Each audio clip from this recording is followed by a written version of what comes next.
Welcome to Hard Talk with me, Zeinab Badawi. The National Assembly in Pakistan has been dissolved ahead of the general election in late July. Well, just as eyes were turned on him when he was a top international cricket star, much attention is focused on Imran Khan, who abandoned sport for the far less gentlemanly arena of Pakistani politics. He established his own party, the Pakistan Tehreek-e-Insaf, the PTI, or Movement for Justice Party, more than 20 years ago. He says he wants to create a new Pakistan. In the last elections in 2013, his party came third. So, can he make it to the position of Prime Minister this time round? And is he the right person to steer Pakistan, given criticisms about his performance?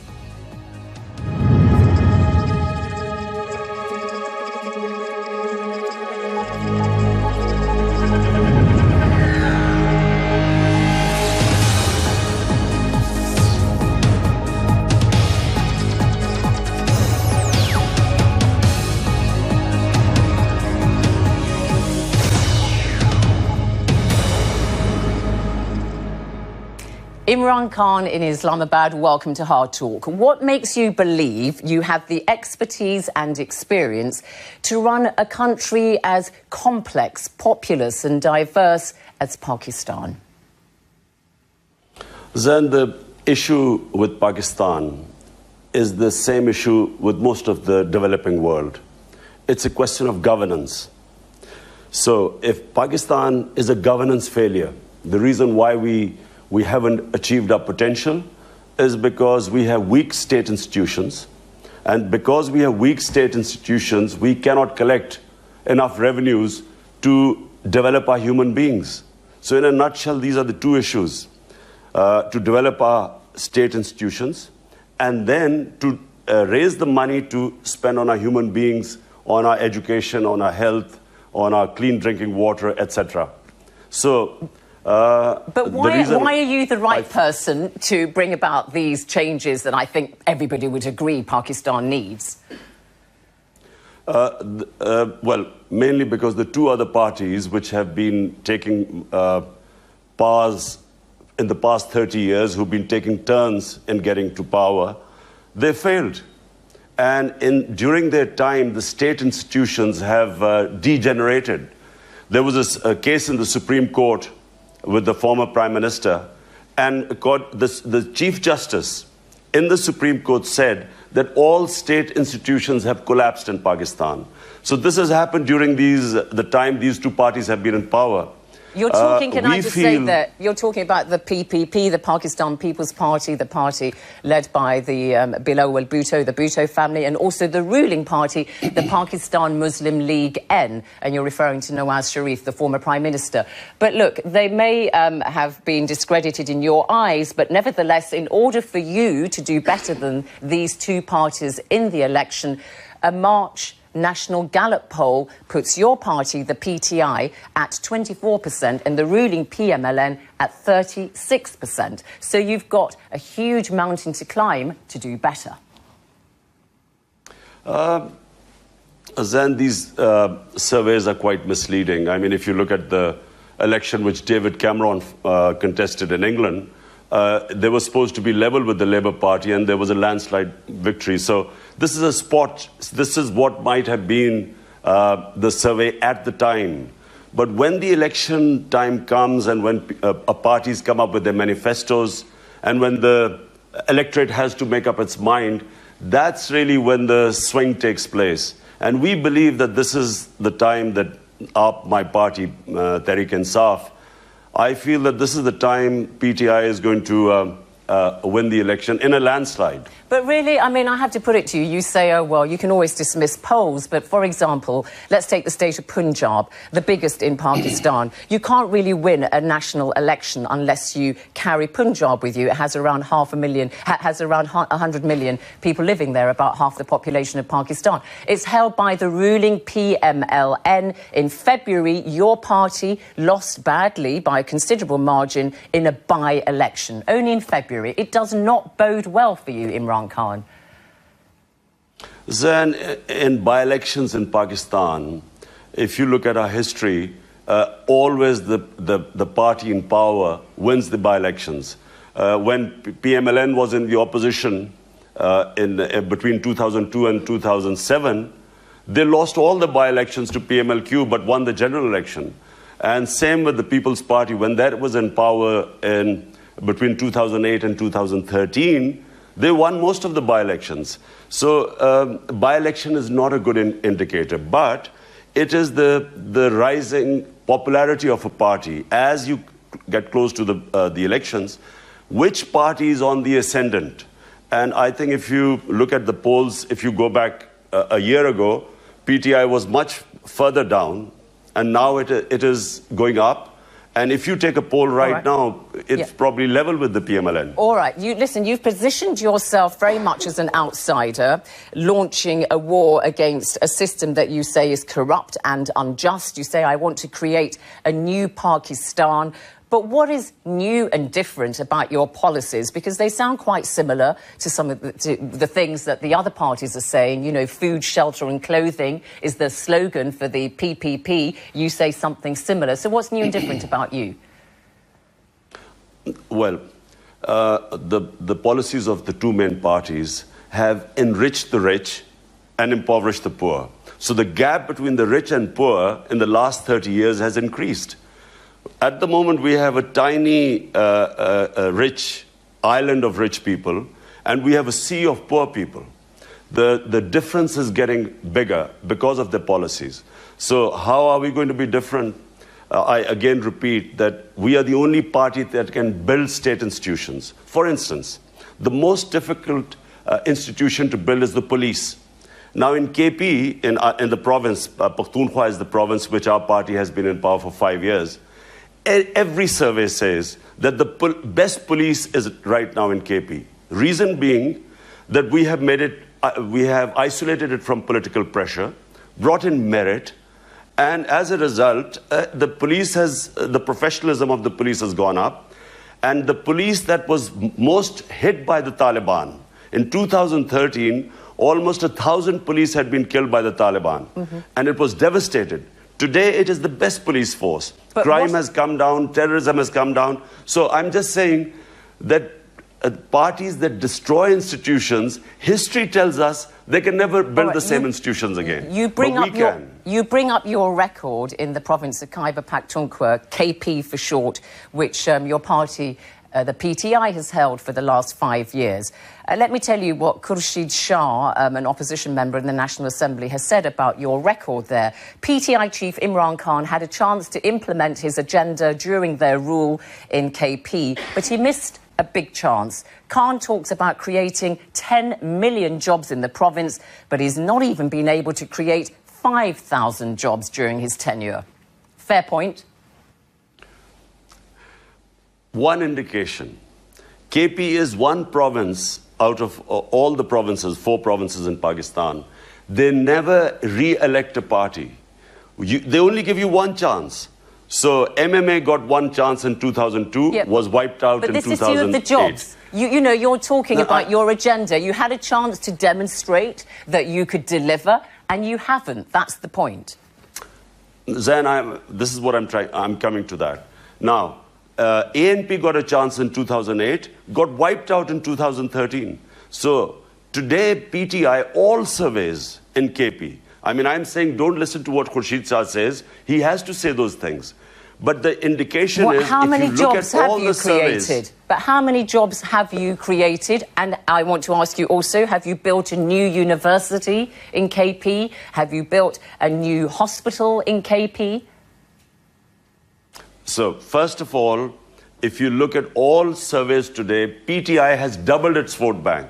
So clearly what PTI manifesto, it must have fulfilled its promises in the manifestos. Otherwise, the people would not be saying that they will again vote for PTI. So that's number one indicator, rather than what the opposition is saying. In all the main fields, human development, education, KP is ahead of all the provinces. In health, recent survey, Herald survey, KP is ahead of other provinces. In local government, it has the best local government system.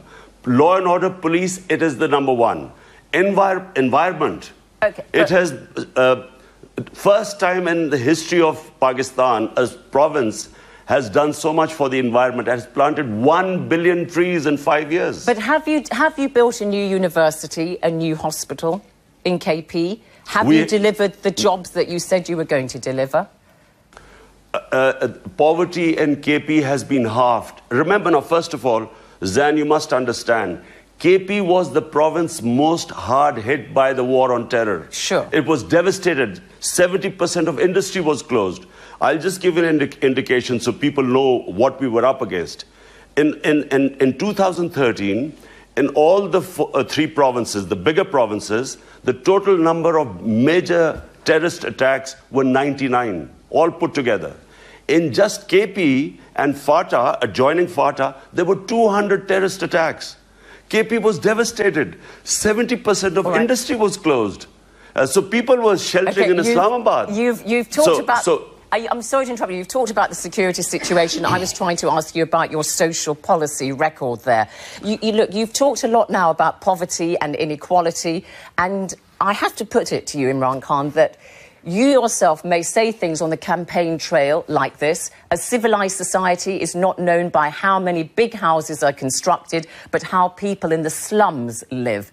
Yet you live in a beautiful villa in the hills overlooking Islamabad, which is worth some several million US dollars. And that kind of jars with your message, doesn't it? Look, Zain, in whatever house I live, if it's my legitimate earning, my tax-paid earning, if I live the way I like, that's my business. It doesn't mean that, I cannot have compassion for the people. I mean, remember, I am the biggest. I do the greatest amount of charity work in Pakistan's history. Built one cancer hospital, the biggest charitable institution. Built a second cancer hospital. Remember, 75% of the patients which come to the hospital are treated free, cancer patients. But you don't find it a bit embarrassing? Then the second hospital in Peshawar. Okay. Then a third one we know that you've done Karachi. That. Yeah, but then do a you university. not find it embarrassing that you live in a multi-million-dollar villa and yet you preach about people living in slums? This house was built by me selling my London flat, which I earned during my cricketing days. I sold that and built this house.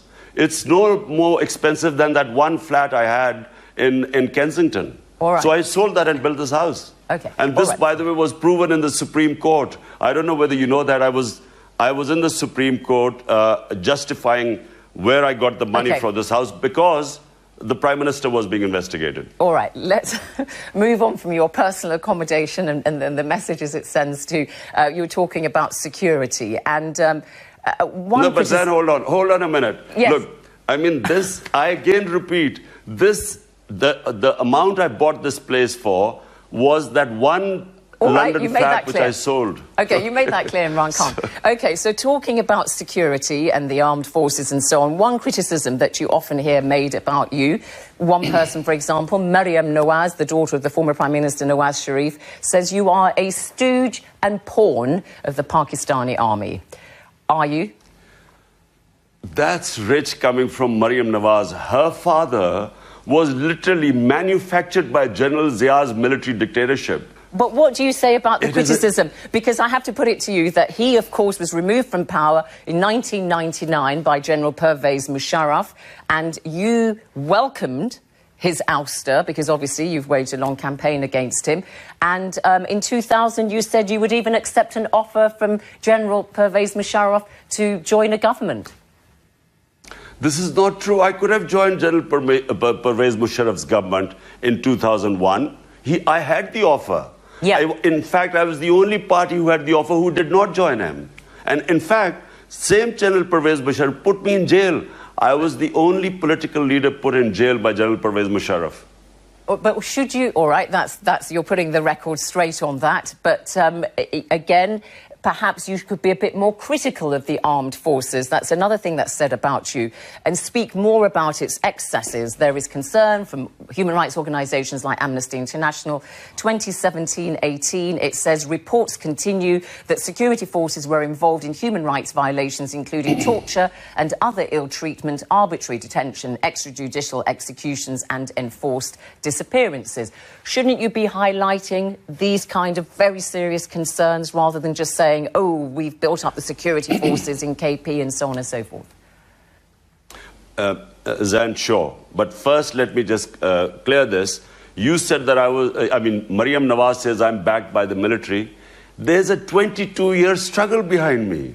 Her father was no one, picked up by the military and made a chief minister and a prime minister. I have struggled for 22 years. And if anyone tells you about, on 29th of April, we had the biggest rally in Pakistan's history. 500,000 people turned up. When you have people with you, you don't need any crutches. Someone like Nawaz Sharif, he was picked up by the army. He did not have any following. This is about your record. So number one, I want to make that clear. All right. Secondly, talking about the army. Look, the army depends upon the army chief. So General Zia's army would be different. General Musharraf's army would be different. General Bajwa, who's the current head of the military, his army is different. So I criticized General Musharraf's army because I was against Pakistan sending its troops into the tribal areas. All right, but you get on with General Bajwa. Because the moment you send your army... OK, you get on with General Bajwa, the current chief of the armed forces. All right, you've made that clear, then, your position on the army. I also want to put another thing that is said about you. But I'll tell you, Zain, why I'm with General... You've made it clear where you stand. But I need to tell you why General Bajwa. That's fine. You've made it clear. I was not bringing any criticisms in about General Bajwa or anything like that, just asking you to speak out more about some of the rotten apples in the armed forces and the actions that they carry, according to human rights organisations. Another thing that is said about you... But can I clear this then? Well, just very quickly, Look, I oppose the army being sent to the tribal areas. Why? Because whenever you send army into civilian areas, there will always be human rights violations. How can there not be? The army is not fighting another army. It's in their villages there. There are people, human beings living there. So I oppose the war. What General Bajwa, the reason I think that he's the first army general, army chief, he has categorically stated he stands with Pakistan's democracy. He stands with Pakistan's constitution. And he is trying to clear up the mess created by General Musharraf when he sent the army into the tribal areas. All right, thank you for clarifying that. All right, I want to put to you another thing that he said about you. Bilawal Bhutto, for instance, the co-leader of the opposition PPP party, says that you are the estranged brother of the Taliban. Do you admire the Taliban in any shape or form, the Pakistani Taliban? Because, look, Bilawal can be excused. He doesn't know what is happening in Pakistan. He's just been parachuted into Pakistan's politics. He doesn't know what's going on the ground. I oppose Pakistan army going into the tribal areas. I did not agree with that. And because of that, I was called pro-Taliban. So it was the George Bush thing. Either you're with us or against us. So if you're anti the war on terror, that means you're pro-terrorist. The tribal areas. So this is as naive and silly as that. All right, but where do you stand on the Taliban, Imran Khan? Because in June 2002, you addressed a workers' convention in Pakistan and said you were very much inspired by the Taliban system of justice and that I will establish the same system in the country after assuming power. Let me explain to you what the Taliban system of justice was. It was what is in the Pashtun tribal areas, what the system of justice is. And what is it? They have a jury. Every village has a jury. They listen to the cases. People get free justice. Poor people have access to justice there. For instance, forget the Taliban. In tribal areas of Pakistan, they have been the most peaceful areas until this war on terror. Reason being, people have access to justice. There's a jury. Every village has a jury. It sits down, it listens to two people, and it dispenses justice. And there were crime-free areas. So but have you changed your mind? Have you changed your mind now, Imran Khan? You said that in 2002, because this is the Pakistan Taliban, the same one who in 2014 carried out the attack on the school in Peshawar. 145 people killed, nearly all of them children. We know Malala Yousafzai, obviously the Nobel Peace Laureate, also attempted murder by the Pakistan Taliban. This is a group that asked you if you could represent them in talks. You declined and said, no, find your own representatives. But I put it to you, it sounds as though they like you. Zain, for one, in 2002, there were no Pakistani Taliban. So when I talked about it, it was the Afghan Taliban. And one thing they did was that they brought to a war-torn, destroyed Afghanistan by the warlords. If you read a book by Living with the Taliban by Mullah Zaif, he'll tell you they brought justice by bringing in what was the Pashtun system of justice, which is a jury system. They brought peace. So, there were no Pakistani Taliban in 2002. All right. The Pakistani Taliban came out in 2006. So let's get the record straight. Can you talk to them now? And the justice, I'll just complete this. Sure. In Pakhtunkhwa today, in KP today, in police stations, district police stations, we have that justice. We have a jury, and people have free access to justice in district. It's very popular. Because poor people cannot afford lawyers and... Do you talk to the Taliban, the Pakistan Taliban now? Do you think you should do business with them? The situation has changed completely. After the Waziristan operation, the Taliban have been pushed into Afghanistan. So there are actually hardly any militant Taliban left in Pakistan. Actually, we have more danger from ISIS, because ISIS has is on the borders of Pakistan's tribal areas in Afghanistan. So now there is more danger in the future from ISIS. All right. Talking about the terror threat, I just want to touch on America, because there's been concern about some of the anti-American sentiment coming from your party. I give you just one example. Shireen Mazari led a chant recently in Lahore proclaiming anyone who is a friend of the US is a traitor. This is a country, after all, that's given Pakistan over the last 60 years about $67 billion. Admittedly, most of it in military aid, and yet it's been a very generous donor. So what is your position? Just set the record straight. Are you anti-American? Well, first of all, Shireen Mazari has her views. They are always within a political party. There are views ranging from one side to the other. So, every party has that. But let me make it clear. Pakistan has to be friends with America. United States is a superpower. But where most of us felt deeply hurt is when Donald Trump blamed Pakistan for the failure of the United States in Afghanistan. We felt that here was a country being made a scapegoat, a country that had 70,000 people killed fighting the US war. We had over $100 billion lost to the economy because General Musharraf took us into a war which was not our war. I opposed it. And at the end, the humiliation. I mean, to be made scapegoats for their failure in Afghanistan. So are you anti-American? Which was one of the... Are you anti-American now? If I criticize policies of Pakistani government, am I anti-Pakistan? All right, so you're not anti-American. How naive is it that if you criticize a policy of the US, you are dubbed as anti-American? All right, so you're saying you're anti-American. Again, that George Bush either with us or against us. All right. Finally and briefly, Imran Khan, I put it to you that your personal life over the years has attracted a lot of attention. Your 3 marriages, you've just had your 3rd marriage, you were married to a British heiress, Jemima Khan, a short-lived marriage to a very glamorous TV presenter. Do you feel that kind of slightly taints your image as a pious Muslim amongst your followers? Look, our private lives... there are a lot of influences on our lives, a lot of things happening in our personal lives, which result in as has been the situation with me. This is my 3rd marriage. I do not think that has anything to do with the public. Imran Khan in Islamabad, thank you very much indeed for coming on Hard Talk.